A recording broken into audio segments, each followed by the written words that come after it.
Hello everyone, welcome to GK Shankar Learning Institute. நம்ம சிலபஸில் இருக்க டாபிக்ஸ் கண்டினியூவாக பார்த்துட்டு இருந்தோம். அதில் லாஸ்ட் செக்ஷனில் இருக்க இப்போ ஆர்தர்ஸ் பற்றின டாபிக்ஸ் பார்த்துட்ருக்கோம். ஸோ அதை கண்டினியூ பண்ணலாம். தேவநேய பாவனார் பற்றி பார்க்குறோம். இவரோட பெற்றோர் பேர் ஞானமுத்து பரிபூரணம். ஊர் சங்கரன் கோயில், திருநெல்வேலி மாவட்டம் இருக்கு இல்லையா, அங்கே. கல்வி பண்டித புலவர், வித்வான், முதுகலை தமிழ் இந்த மாதிரி நிறைய படிச்சிருக்காரு. இவரோட காலம் 7-2-1902 இருந்து 15-1-1981 வரைக்கும். இவருக்கு செந்தமிழ் செல்வர் அப்படின்னு தமிழ்நாடு அரசு பட்டம் கொடுத்திருக்கு. செந்தமிழ் ஞாயிறு அப்படின்னு குன்றக்குடி அடிகளார் கொடுத்திருப்பாரு. அது கீழே இருக்கும். மொழி ஞாயிறு அப்படின்னு கொடுத்தது தென்மொழி அமைப்பு. தமிழ் பெருங்காவலர் அப்படிங்கிற பட்டம் கொடுத்தது மதுரை தமிழ் காப்பு கழகம். சரிங்களா? இப்படி இவருக்கு 174 சிறப்பு பெயர்கள் இருக்கான். சரிங்களா? ஓகே. உலக முதன்மொழி தமிழ். இந்திய மொழிகளுக்கு மூலமும் வேறும் தமிழ் தான். திராவிட மொழிகளுக்கு தாய்மொழி தமிழ் அப்படின்னு வாழ்நாள் முழுவதும் ஆய்வு செய்து நிறுவிய செம்மல் தேவநேய பாவாணர் அப்படின்னு சொல்றாங்க. அடுத்தது ஒரு கோட் சொல்லுவாங்க. தமிழின் தொன்மையை உலகமறிய செய்தவர் கால்டுவெல். தனித்தமிழுக்கு வித்திட்டவர் பரிதிமாற் கலைஞர். தமிழை தலைக்க செய்த செம்மல் மறைமலை அடிகள். தமிழை ஆளென வளர்த்து மாண்புற செய்தவர் யாருன்னா தேவநேய பாவாணர் அப்படின்னு சொல்லுவாங்க. அதை பார்த்துக்கோங்க. மொழி ஞாயிறு தேவநேய பாவாணர். தனித்தமிழ் ஊற்று, செந்தமிழ் ஞாயிறு, இலக்கிய பெட்டகம், இலக்கண செம்மல், தமிழ் மானங்காத்தவர், தமிழர் நலம் காப்பதனையே உயிர் மூச்சாக கொண்டவர். இதெல்லாம் அவரை சிறப்பு பெயராகவும் சொல்லி கேட்கலாம். அதனால அதை நல்லா பார்த்துக்கோங்க. உலகின் முதன் மாந்தன் தமிழன். தமிழ் தோன்றிய இடம் குமரி கண்டமே என்பதும், மொகஞ்சதாரோ அரப்பா நாகரிகம் பழந்தமிழ் நாகரிகமே என்பதும் பாவனரது ஆய்வு புலத்தின் இரு கண்கள் அப்படின்னு சொல்றாங்க. சரிங்களா? தமிழை வடமொழி வல்லாண்மையில் என்றும் மீட்பதற்காகவே இறைவன் என்னை படைத்தான் அப்படின்னு அவர் சொல்றாராம்.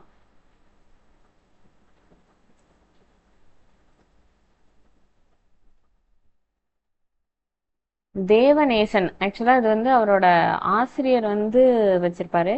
ஸோ அதை இவர் அந்த வடமொழி பெயரை தேவநேயன் அப்படின்னு மாத்தி வச்சிருக்காரு.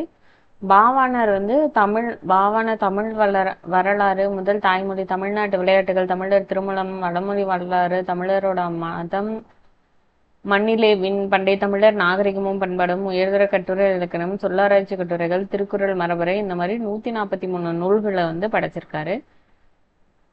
இவர் சொற்பிறப்பியல் அகர முதலி திட்ட இயக்குனரா 8-5-1974 பணியமர்த்தப்பட்டாரு.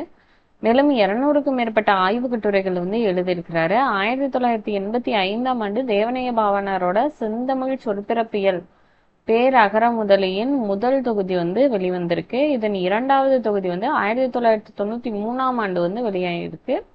இது படங்களுடன் வந்த 2வது அகரமுதல், அதாவது 2வது அகரமுதலி படங்களோட வந்தது இது அப்படின்னு சொல்றாங்க. அடுத்தது மதுரையின் 5-1-1981 அன்று நடைபெற்ற உலகத்தமிழ் மாநாட்டின் போது மாந்தன் தோற்றமும் தமிழர் மரபும் அப்படிங்கிற தலைப்புல சொற்பொழிவை தமிழன்னைக்கு, அந்த தலைப்புல இவர் சொற்பொழிவு ஆற்றியிருப்பாரு. ஆனா அந்த டைம்ல இவருக்கு மாரடைப்பு வந்திருக்கும். அதுக்கப்புறம் ஒரு 10 நாள் 15ஆம் தேதி பக்கம் அவர் இறந்துருவாரு. தேவநேய பாவாணரின் பெயரில் சென்னை அண்ணா சாலையில் மாவட்ட மைய நூலகம் செயல்பட்டு வருது.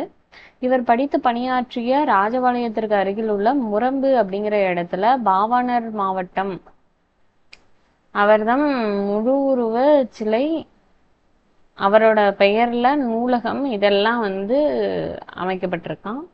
அடுத்து பாவலரேறு பெருஞ்சித்திரனார். இவரோட இயற்பெயர் துரைமாணிக்கம். இவர் சேலம் மாவட்டத்துல இருக்க சமுத்திரம் அப்படிங்கிற இடத்துல பிறந்தவர்.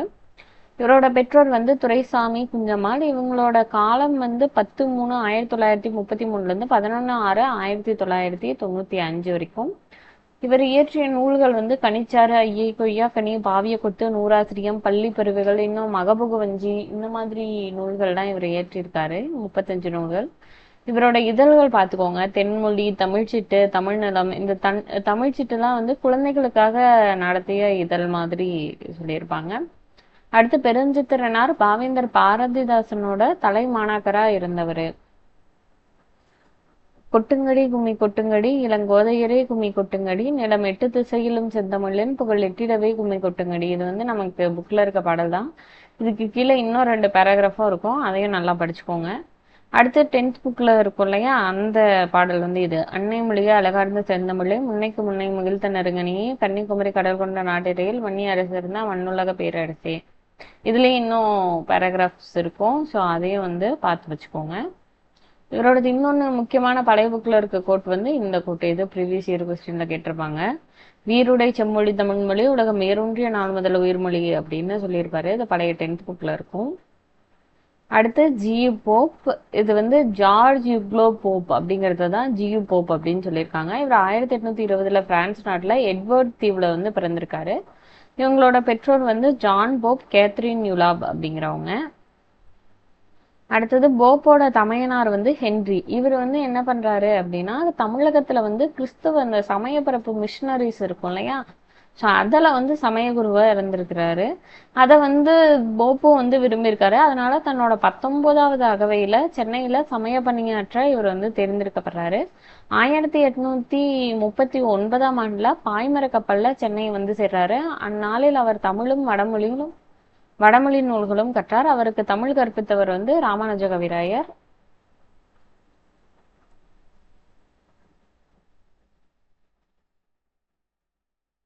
அடுத்து கணிதம், அறிவு நூல்கள், மெய்யறிவு இந்த மாதிரி கற்பிக்கிற ஆசிரியராகவும், கல்லூரியில வந்து தமிழ், ஆங்கில இலக்கியங்கள், கிரேக்கம், லத்தீன், எபிரேயம் இதெல்லாம் கற்கிறதுக்கு ஏற்பாடு வந்து செய்கிறாரு. 1850ஆம் ஆண்டு இங்கிலாந்துல திருமணம் செய்து கொண்ட போப் தன் மனைவியோட தஞ்சாவூர்ல 8 ஆண்டுகள் வந்து சமய பணியாற்றியிருக்காரு.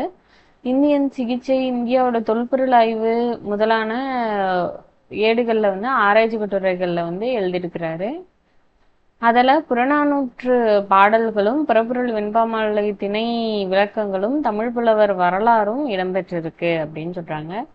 தமிழ் செய்யுட்கழகம் அப்படிங்கிற நூலையும் இவர் வந்து இயற்றியிருக்காரு.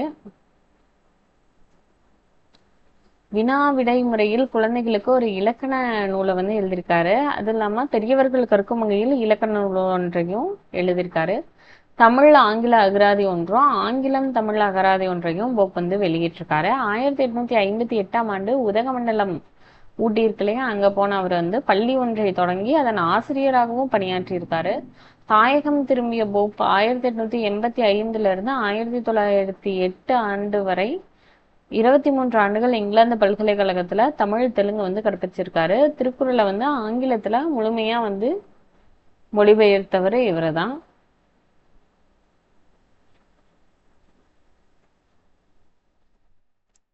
அது எப்போ மொழிபெயர்த்திருக்காருன்னா 1886 வந்து திருக்குறளையும், தனது 80ஆம் வயதுல 1990 வந்து திருவாசகத்தையும் மொழிபெயர்த்திருக்காரு. ஐரோப்பியர் தமிழ் மொழியை எளிதில் கற்றுக்கொள்வதற்குரிய ஒரு நூல், அதாவது கையேடுன்னு சொல்றோம்ல, அந்த மாதிரி ஒன்று இயற்றியிருக்காரு. அதுதான் தமிழ் ஹேண்ட்புக் அப்படிங்கிறது.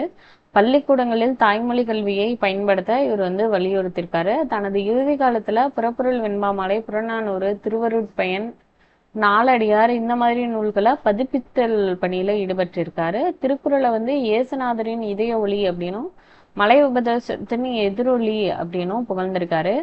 அவர் வந்து தன்னோட கல்லறையில இங்கே ஒரு தமிழ் மாணவன் உறங்கி கொண்டிருக்கிறான் அப்படின்னு எழுதணும்னு தன்னோட இறுதி முறி அப்படின்னா வந்து இந்த உயில் எழுதுறதுன்னு சொல்லுவாங்கல்ல, அதுதான் முறி, அதில் வந்து எழுதி வச்சிருக்காரு. ஜியு போப் எழுதிய தமிழ் கையேடு தம்மை கவர்ந்ததாக காந்தி வந்து குறிப்பிட்டிருக்காரு. அடுத்து வீரமாமுனிவர். இயற்பெயர் வந்து கான்ஸ்டான்டின் ஜோசப் பெஸ்கி. இவரோட பெற்றோர் வந்து போபெஸ்கி எலிசபெத். பிறந்த ஊர் வந்து இத்தாலியில் இருக்கிற காஸ்திக்லியோன் அப்படிங்கிற இடத்துல பிறந்திருக்காரு. மதுரையில தங்கி சுப்ரதீவ கவிராயரோட தமிழ் பயின்றிருக்காரு. இவர் கற்றறிந்த மொழிகள் வந்து இத்தாலியம், கிரேக்கம், எபிரேயம், லத்தீன், தெலுங்கு, சமஸ்கிருதம் இதெல்லாம். மதுரை தமிழ்ச்சங்கம் வழங்கிய தைரியநாதன் அப்படிங்கிற பட்டத்தை வீரமாமுனிவர் அப்படின்னு தமிழ் படுத்திக்கிறாரு. ஏன்னா அது வந்து வடமொழி சொல் அப்படிங்கிறதுனால தமிழ் படுத்தி எழுதிக்கிறாரு. தமிழ்ல முதலா சதுரகராதி அப்படிங்கிற அகரமுதலிய வந்து வெளியிட்டிருக்காரு. இவர் வந்து 1732 வந்து அதை தொகுத்திருக்காரு. சதுர் அப்படின்னா 4ன்னு பொருள். அதாவது 4ங்கிறது வந்து இங்க பெயர், பொருள், தொகை, தொடை இந்த தனித்தனியா இதுக்கு வந்து பொருள் விளக்கம் வந்து கொடுத்திருக்கிறதுனால இதுக்கு சதுரகராதின்னு பேரு. தொன்னூல் விளக்கம் என்னும் நூல் மூலம் எடுத்து, சொல், பொருள், யாப்பு, அணி அப்படிங்கிற தமிழுக்கு வந்து இலக்கணம் வகுத்திருக்காரு. தொன்னூல் விளக்கத்தை வந்து குட்டி தொல்காப்பியம் அப்படின்னு அழைக்கப்படுது. திருக்குறள்ல இருக்க அறத்துப்பாலையும் பொருட்பாலையும் லத்தீன் மொழியில மொழிபெயர்த்திருக்காரு. பரமார்த்த குரு கதைகள் மற்றும் வேத விளக்கம், வேதியர் ஒழுக்கம், ஞானோபதேசம், செந்தமிழ் இலக்கணம் இந்த மாதிரி நிறைய இலக்கண நூல்கள் வந்து இயற்றியிருக்காரு. தேம்பாவணி, திருக்காவலூர் கரமகம், கித்தேரி அம்மானை இதெல்லாம் இவர் எழுதின காப்பியங்கள்.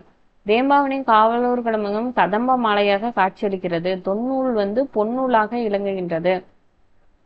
சதுரகராதி முத்தாரமாக மிளிர்கின்றது. வீரமாமுனிவர் தமிழ் முனிவர்களுள் ஒருவராக விளங்குகின்றார் அப்படின்னு சொல்லியன் செல்வரான ராப்பி சேதுப்பிள்ளை வந்து இவருக்கு புகழாரம் சுட்டியிருக்காரு. அடுத்து பாரதிதாசன். இவரோட இயற்பெயர் வந்து சுப்புரத்தினம், கனக சுப்புரத்தினம்னு சொல்லுவாங்க. ஏன்னா அவர் அப்பா பேர்ல இருக்க கனக சபை அதை வச்சு கனக சுப்புரத்தினம்னு சொல்லுவாங்க. ஸோ கனக சபை லக்குமி அம்மாள். இவங்களோட ஊர் வந்து புதுச்சேரி. காலம் வந்து 29/4/1891 21/4/1964 வரைக்கும்.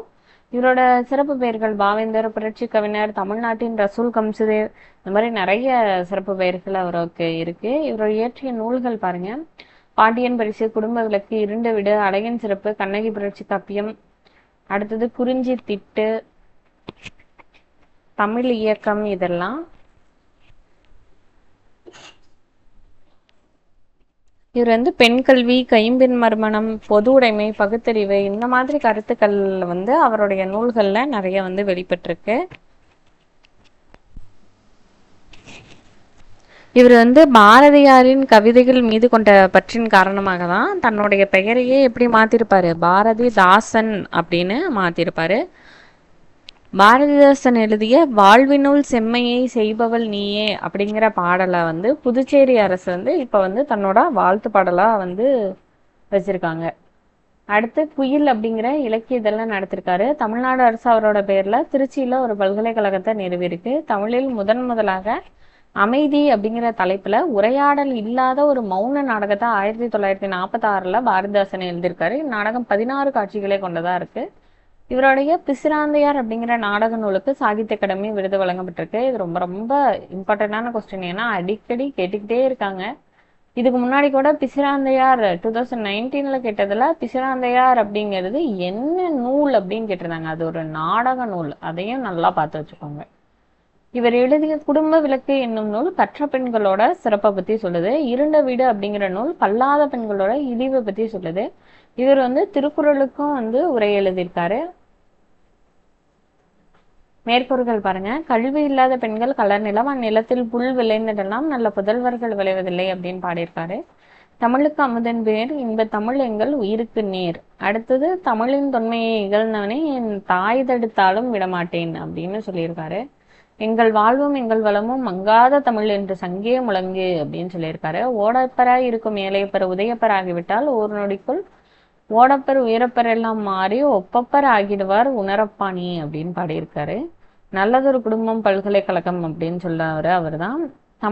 தமிழுக்கு தொண்டு செய்வோன் சாவதில்லை அப்படின்னும் அவர் தான் சொல்லியிருக்காரு. முத்தமிழ் நாட்டு மானம் பெரிதன்றி மூச்சு பெரிதில்லை கான் அப்படின்னு சொல்லியிருக்காரு. மங்கை ஒருத்தி சுகம் தரும் சுகம் எங்கள் மான் தமிழுக்கு ஈடில்லை அப்படின்னு சொல்லியிருக்காரு. தமிழில் ஆய்ந்த தமிழன் தான் தமிழ்நாட்டின் முதலமைச்சராய் வருதல் வேண்டும்.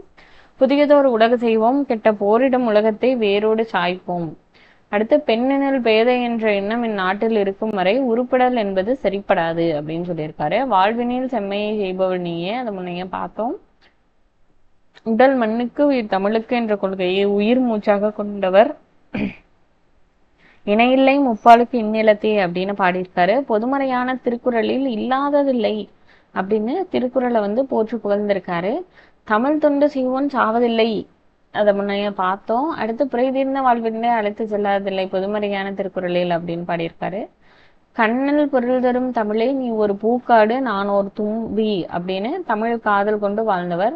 எளிமையினார் ஒரு தமிழன் படிப்பில்லை என்றால் இங்குள்ள எல்லோரும் நாணிட வேண்டும் அப்படின்னு சொல்லியிருக்காரு. தெள்ளு தமிழ்நடை சின்னஞ்சிறிய இரண்டடிகள் திருக்குறள் குறித்து பாடியுள்ளார்.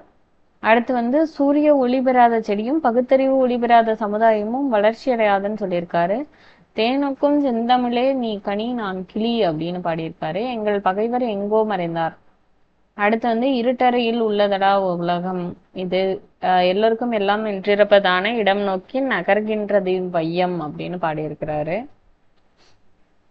அடுத்து ரசிகமணி டி.கே. சிதம்பரனார் 1882 to 1954. இவர் வந்து தீத்தாரப்ப முதலியார் கிளங்காடு சிதம்பரநாதன் என்ற பெயரின் ஆங்கில முதலெழுத்துக்களை கொண்டு டி.கே.சி அப்படிங்கிற தமிழ் சூழல்ல குறிப்பிடப்படுறாரு.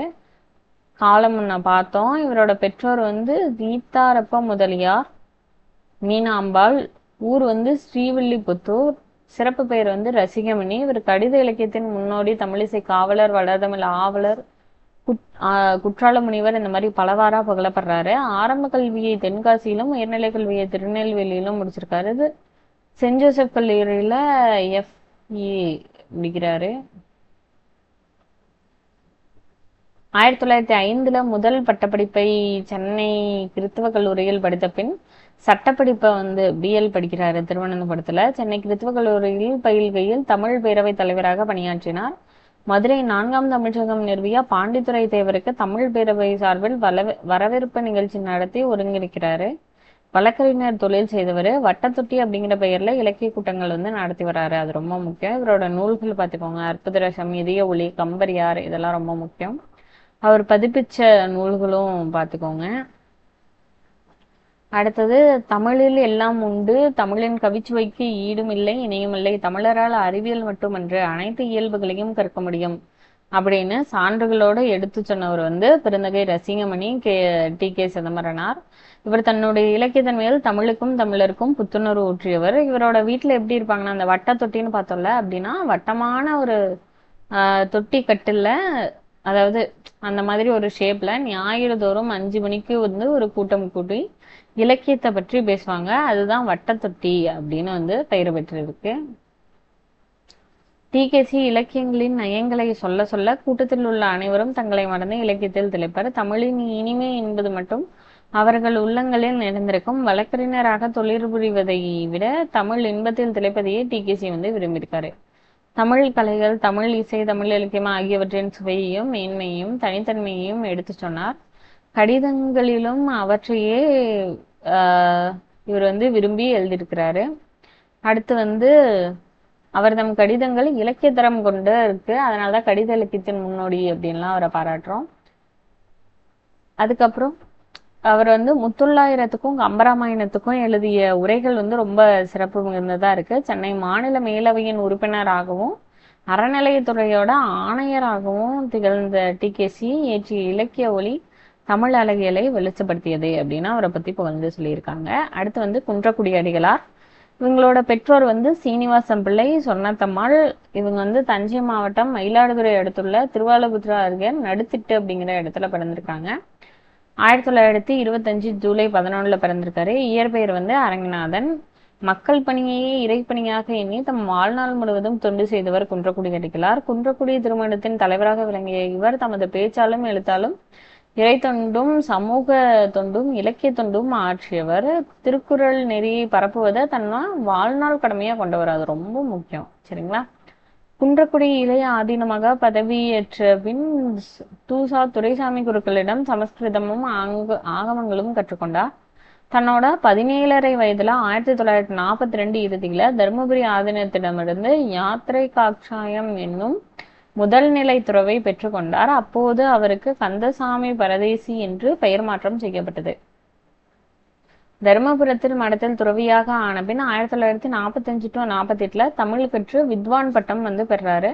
அவர் எழுதின நூல்கள் ரொம்ப முக்கியம். நாயன்மார் அடிச்சுவட்டில், குரட்செல்வம், ஆலயங்கள், சமுதாய மையங்கள், சிலம்பு நெறி, மண்ணும் மனிதர்களும், அப்பர் சுந்தரர், மாணிக்கவாசகர், திருக்குறள் உரை, அருள்நெறி முழக்கம், அப்பர் விருந்து, இந்த மாதிரி நிறைய நூல்கள் வந்து எழுதியிருக்காரு. அதை வந்து பார்த்துக்கோங்க. அடுத்தது அருளோசை, அறிவு அறிவியல், இதெல்லாம் அவருடைய நடத்திய இதழ்கள். 1992ல தன்னோட வாழ்க்கை வரலாற்ற மண்ணும் மனிதர்களும் அப்படிங்கிற தலைப்புல வந்து எழுதியிருக்கிறாரு. நடந்ததும் நடக்க வேண்டியதும் என்னும் நூலையும் எழுதியிருக்காரு. திருக்குறள் பேரவை 1973ல திருக்குறள் பேரவை என்னும் அமைப்பை உருவாக்கி திருக்குறள் பற்றிய ஆய்வரங்கங்களை ஒருங்கிணைக்கிறாரு. 1986ல இவருக்கு தமிழக அரசின் முதல் திருவள்ளுவர் விருது வாங்குறாரு. 1989ல அண்ணாமலை பல்கலைக்கழகம் வந்து கௌரவ டாக்டர் பட்டம் கொடுக்குது. 1991ல இந்திய அரசின் அறிவியல் மற்றும் செய்தி தொடர்பு துறை தேசிய குழு விருது வந்து கிடைக்குது. அடுத்து நாட்டுடைமை. குன்றக்குடி அடிகளாரின் படைப்புகள் 2007ல தமிழக அரசால நாட்டுடைமை ஆக்கப்படுறது. அவர் வகித்த வதைகள் தமிழ்நாடு தீண்டாமை ஒழிப்பு இயக்க தலைவராகவும், திருவருட்பேரவை தலைவராகவும், கிராம திட்டக்குழு நெறியாளர், தமிழக மேலவை உறுப்பினராக அவர் வந்து இருந்திருக்காரு. அடுத்து வந்து கண்ணதாசன். இவரோட இயற்பெயர் வந்து முத்தையா. பெற்றோர் வந்து சாத்தப்பன் விசாலாட்சி. சிவகங்கை மாவட்டம் சிறுகூடல்பட்டியில பிறந்திருக்காரு. இவரோட காலம் வந்து 24/6/1927 இருந்து 17/10/1981 வரைக்கும். புனைப்பெயர்கள் வந்து கவியரசு, காரைமுத்து புலவர், வணங்காமுடி, கமகப்பிரியா, துப்பாக்கி, பார்வதிநாதன், ஆரோக்கியசாமி, இதெல்லாம். இவர் இயற்றிய நூல்கள் வந்து ஆட்டனத்தி ஆதிமந்தி, மாங்கனி, அர்த்தமுள்ள இந்து மதம், இயேசு கவியம், இன்னும் நிறைய இருக்கு. சேரமான் காதலி, ராஜதண்டனை. இந்த ராஜதண்டனை வந்து கம்பர் அவரோட பையன் தான் அம்பிகாவதி இல்லையா? அந்த அம்பிகாவதி அமராவதி கதை கேள்விப்பட்டிருப்போம் இல்லையா? ஸோ அதோட வரலாறு இது.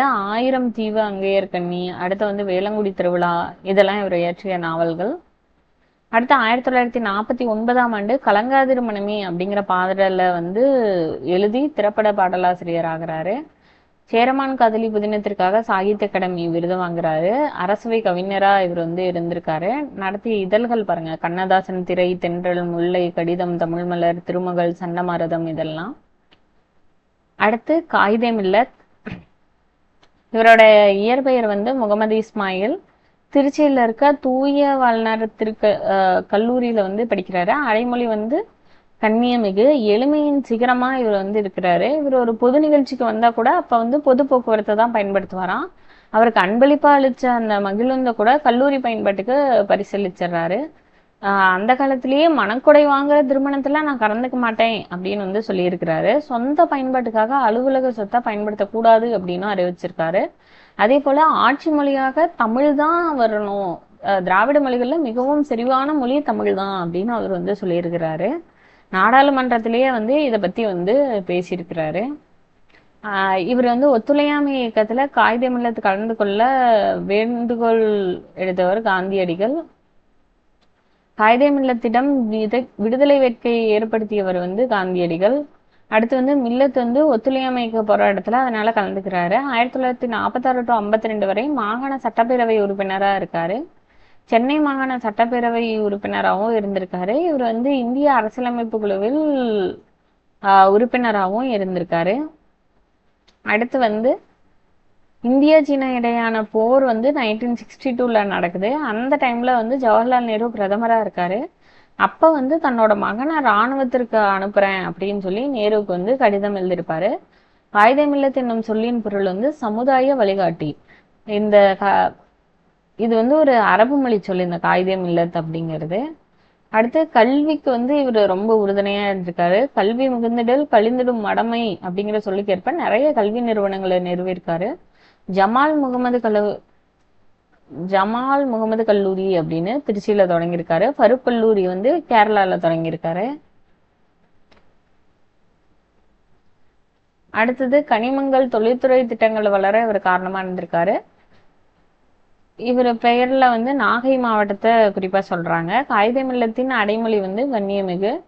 இவர் வந்து ஒரு எளிமைக்கு உதாரணமா இருந்திருக்காரு. அவரை பத்தி பொன்மொழிகள் சொல்றாங்க அப்படின்னா, தமிழக அரசியல் வானில் கவி இருந்த காரிருளை அகற்ற வந்த ஒளிக்கதிர் அப்படின்னு அறிஞர் அண்ணா பாராட்டியிருப்பாரு.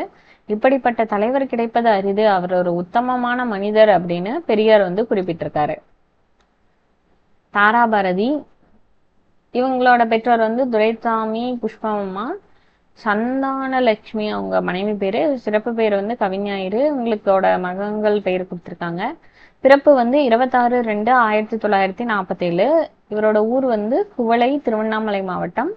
இவரோட ஆசிரியர் பணியில 34 ஆண்டுகள் வந்து பணியாற்றியவர். 1947ல இருந்து 2000 இவரோட காலம். இவர் வந்து ஒரு எழுச்சி மிக்க கவிதைகள்னாவே அது வந்து தாராபாரதியோட கவிதைகள் தான். அடுத்து வந்து இவரோட மறைவிற்கு பின்னாடி தமிழக அரசு இவரோட நூலையும் நாட்டுடைமையாக்கியிருக்கு. இவருடைய கவிதை நூல்கள் வந்து புதிய விடியல்கள், இதயங்கள் கிழக்கு, திண்ணையை இடித்து திருவாக்கு, விரல் விருச்சங்கள், பூமியை திறக்கும் பொன்சாவி, இன்னொரு சிகரம், இந்த மாதிரி நிறைய இருக்கு. உரைநடை நூல்களும் பண்ணைபுரம் தொடங்கி பக்கிங்காம் வரை, வெற்றியின் மூலதனம், இப்படியெல்லாம் உரைநடை நூல்கள் எழுதியிருக்காரு. நிறைய விருதுகளும் வாங்கியிருக்கிறாரு. கண்ணதாசன் நினைவு விருது இது வாங்கியிருக்காரு. ஸோ இதெல்லாம் ரொம்ப முக்கியமானது. தமிழக அரசு வழங்கிய நல்லாசிரியர் விருது வாங்கியிருக்காரு.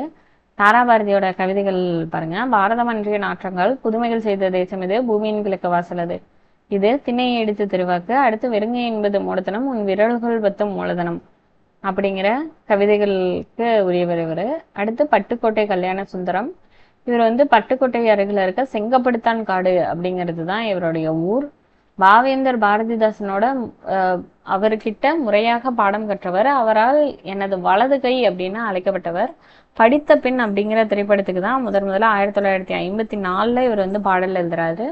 உழைக்கும் மக்களோட துயரங்கள் பத்தி இவரும் நிறைய பொது உடைமை சிந்தனைகள் பத்தி தன்னோட பாடல்கள்ல எழுதியிருக்காரு. எளிய நடையில் கவிதைகளையும் திரை இசை பாடல்களையும் இயற்றிய பட்டுக்கோட்டை கல்யாண சுந்தரம் மக்கள் கவிஞர் அப்படின்னு அழைக்கப்படுறாரு.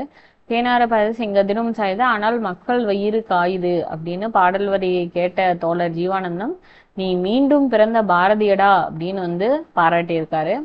இவரோட காலம் வந்து 13/4/1930 இருந்து 8/10/1959 வரைக்கும். பாடல்கள் பாருங்க. ஏட்டில் படித்ததோடு இருந்து விடாதே, நீ ஏன் படித்தோம் என்பதையும் மறந்து விடாதே, இந்த மாதிரி நிறைய இருக்கு. அடுத்து முடியரசன். இவரோட இயற்பெயர் வந்து துரைராசு. பெற்றோர் வந்து சுப்பராயலு சீதாலட்சுமி. தேனி மாவட்டத்துல பெரியகுளம் ஊர்ல சேர்ந்தவர். காலம் வந்து 1920 இருந்து 1998. காரைக்குடி மீசு உயர்நிலை பணியில ஆசிரியர் பணியில இருந்திருக்காரு. இவர் வந்து பூங்கொடி, காவிய பாவை, வீரகாவியம், முடியரசன் கவிதைகள், புதியதொரு விதி செய்வோம், இந்த மாதிரி நூல்கள் எழுதியிருக்காரு. கவியரசு அப்படிங்கிற பட்டம் வந்து குன்றக்குடி அடிகளார் கொடுத்தது. திராவிட நாட்டின் வானம்பாடி அப்படின்னு பாராட்ட பெற்றவர். தந்தை பெரியார், அண்ணா ஆகியோரிடம் நெருங்கி பழகியவர். சாதி மறுப்பு திருமணம் செய்தவர். இதெல்லாம் இவரோட முக்கியமான குறிப்புகள். அடுத்து கவிஞர் தமிழொலி. இவங்களோட இயற்பெயர் வந்து விஜயரங்கம். தந்தை வந்து சின்னையா, சிங்கினி அம்மாள். அடுத்து இவங்களோட புனைப்பெயர் வந்து விஜயன், சீவீரா, இதெல்லாம். இவரோட படைப்புகள் கவிஞனின் காதல், நிலைபெற்ற சிலை, வீராயி, மேதின ரோஜா, அடுத்து மேதினமே வருக, இந்த மாதிரி எல்லாம் இருக்கும். இதெல்லாம் இவருடைய நூல்கள், அதை பார்த்துக்கோங்க. நடத்தை இதழ்கள், முன்னணி, புதுமை இலக்கியம், சாட்டை, சனயுகம், முரசு, இதெல்லாம். தமிழொலி. அவர் வந்து பன்மொழி புலவர் கா. அப்பதுரையார் வந்து, என்னுடைய காலத்துல என் அருகில் இப்படி ஒரு மகத்தான கவிஞர் இருந்திருக்கிறார் என்பதை என்னால் தெரிந்து கொள்ள முடியாமல் போய்விட்டதே அப்படின்னு சொல்லியிருக்கிறாரு. அடுத்து உருத்திரங்கண்ணனாரோட குறிப்புகள் கொடுத்துருக்காங்க. ஸோ அதை வந்து நீங்க படிச்சு பாருங்க. அடுத்தது கீவா ஜெகநாதன். பிறந்த ஊர் வந்து கரூர் மாவட்டம் கிருஷ்ணராயபுரம். இவரோட காலம் வந்து 11/4/1906 இருந்து 4/11/1988. வாசுதேவ ஐயர், பார்வதி அம்மாள். இவர் வந்து ஒரு நல்ல படைப்பாளி, தமிழ் இதழாளர், கவிஞர், எழுத்தாளர், நாட்டுப்புறவியலாளர் அப்படின்னு பன்முகத்தன்மை கொண்டவர். ஊவேசாவோட மாணாக்கரா இருந்திருக்காரு. கலைமகள் இதழோட ஆசிரியரா பணியாற்றியிருக்காரு. இவரோட நினைவா கம்பன் கழகம் வந்து கீவாஜா பரிசை வந்து நிறுவி வழங்கி வருது. கீவா ஜெகநாதன் நாமக்கல் மரபு கவிஞர் மரபு அப்படின்னு அடையாளப்படுத்தப்படுறாரு. பாரதிக்கு பிந்தைய மரபு கவிஞர் வரிசையில இவர் வந்து ஒருத்தரா இருக்காரு. படைப்புகள் வந்து கலைஞன் தியாகம், பவள மல்லிகை, மணவாயில் மண், தனி வீடு, இந்த மாதிரி நிறைய கதைகள் இருக்கு. இலக்கியம் வந்து அதிகமான நெடுமான் பத்தி, அபிராமந்தாதி, குமணவள்ளல், இவங்களை பத்தி எல்லாம் நிறைய எழுதியிருக்காரு. இவரோட வாழ்க்கை வரலாறு நூல்கள் வந்து கொடுத்துருக்காங்க. அடுத்து இவரோட படைப்புகளை வந்து 2004 வந்து 2007 தமிழக அரசு வந்து நாட்டுடைமையாக்கியிருக்கு. சிறப்புகள் வந்து பாருங்க, என்னென்ன பரிசு வாங்கியிருக்காரு அப்படின்னு கொடுத்துருக்காங்க. அடுத்து வீரர் உலகம் இலக்கிய விமர்சன படைப்பிற்காக சாகித்ய அகாடமி விருது வழங்கப்பட்டிருக்கு. அடுத்து வந்து நாமக்கல் கவிஞர் வே ராமலிங்கனார். இவரோட பெற்றோர் வந்து வெங்கட்ராமன் அம்மணி அம்மாள். நாமக்கல் மாவட்டம் மோகனூர்ல பிறந்திருக்காரு. 19/10/1888 24/8/1972 வரைக்கும் இவருடைய காலம். தமிழக அரசின் முதல் அரசவை கவிஞராக இருந்திருக்காரு. தமிழக சட்டமேலவை உறுப்பினராகவும் இருந்திருக்காரு. இவரோட சிறப்பு பெயர் வந்து காந்திய கவிஞர். விருது வந்து பத்மபூஷன். இவர் முதல்ல வரைந்த ஓவியம் வந்து ராமகிருஷ்ண பரமஹம்சர் பத்தியும். பாரதியால் வந்து பலே பாண்டியா நீ ஒரு புலவர் என்பதில் ஐயமில்லை அப்படின்னு பாராட்ட பெற்றவர். இவரோட நூல்கள் பாருங்க, மலைக்கல்லன், பிரார்த்தனை, என் கதை, அவனும் அவளும், சங்கொலி, மாமன் மகன், ஸோ இந்த மாதிரி நிறைய நூல்கள் எழுதியிருக்காரு. மேற்கோள்கள் கொடுத்துருக்காங்க. கத்தியின்றி ரத்தமின்றி யுத்தம் ஒன்று வருகுது அப்படின்னு இந்த உப்பு சத்தியாகிரகம் நடந்தப்போ வந்து இவர் வந்து பாடியிருப்பாரு. அடுத்து தமிழன் என்றோர் இனம் உண்டு, தனியே அவருக்கு ஒரு குணம் உண்டு அப்படிங்கிற பாடல். தமிழன் என்று சொல்லடா தலை நிமிர்ந்து நில்லடா அந்த பாடல். கைத்தொழில் ஒன்றை கற்றுக்கொள், கவலை உனக்கில்லை ஒத்துக்கொள் அப்படிங்கிற கோட்டு இவரோட தான். அருள்நெறி அறிவே தரலாகும், அதுவே தமிழன் குரலாகும், இது வந்து நமக்கு புக்ல இருக்கும், அதை கொடுத்துருக்காங்க. அடுத்து வந்து வேலு நாச்சியார். இவங்களோட தந்தை பெயர் வந்து செல்லமுத்து. ஊர் வந்து ராமநாதபுரம். இவங்க கற்றறிந்த மொழிகள் ஆங்கிலம், பிரெஞ்சு, உருது. இவரோட கணவர் வந்து சிவகங்கை மன்னர் முத்துவடகநாதர். அவரை வந்து கலையர் கோவில் போர்ல கணவரை வந்து கொண்டிருப்பாங்க. ஸோ இவர் வந்து சிலம்பம் பயிற்சி, அடுத்து வந்து குதிரையேற்றம், வாளோட போர், விற்பயிற்சி, இந்த மாதிரி நிறைய சின்ன வயசுலேயே கத்திருந்திருப்பாங்க. இவங்க கணவர் இறந்ததுக்கு அப்புறம் திண்டுக்கல் கோட்டையில ஒரு 8 ஆண்டுகள் தன்னோட மகளோட இருந்திருப்பாங்க. அப்ப வந்து கோபால நாயக்கர் தான் அடைக்கலம் கொடுத்திருப்பாரு. இப்ப வந்து சிவகங்கையை அவங்க மீண்டும் மீட்கணும் அப்படின்னு சொல்லி 8 வருஷம் கழிச்சு போராடுவாங்க. அதுக்கு உறுதுணையா இருந்தவங்க வந்து தாண்டவராயர், பெரிய மருது, சின்ன மருது இவங்கலாம். மைசூர்ல இருந்த ஐதர் அலி வந்து இவங்களுக்காக ஒரு 5000 படை வீரர்களை வந்து அனுப்பியிருப்பாங்க. அதுக்கு வந்து ஆண்கள் படைப்பிரிவுக்கு வந்து மருது சகோதரர்களும், பெண்கள் படைப்பிரிவுக்கு குயிலியும் தலைமையேற்று போரிடுவாங்க. அப்ப விஜயதசமி திருநாள்ல தான் கதவுகள் வந்து கோட்டையோட கதவுகள் திறக்கும். அப்ப வந்து குயிலி வந்து அந்த கோட்டைக்குள்ளார போய் அங்க இருக்க ஆயுத கிடங்குக்கு வந்து தீ வச்சிருவாங்க. அப்போ இந்த பிரச்சனைக்கு நடுவுல உடையாள் அப்படிங்கிற ஒரு பெண்ணை வந்து மேய்ச்சல் என்ன பெண்ணை கொன்றுவாங்க. ஸோ அவங்க நினைவா ஒரு நடுகள் வைக்கப்பட்டிருக்கும். வேலுநாச்சியார் வந்து சிவகங்கையை மீட்ட ஆண்டு வந்து 1780. வேலுநாச்சியாரோட காலம் வந்து 1730 to 1796. ஓகே, இது வரைக்கும் வந்து சிலபஸ் வைஸ் பார்த்த கண்டென்ட் வந்து முடியுது. அடுத்த கிளாஸ்ல மற்றது வந்து பார்க்கலாம். தேங்க்யூ.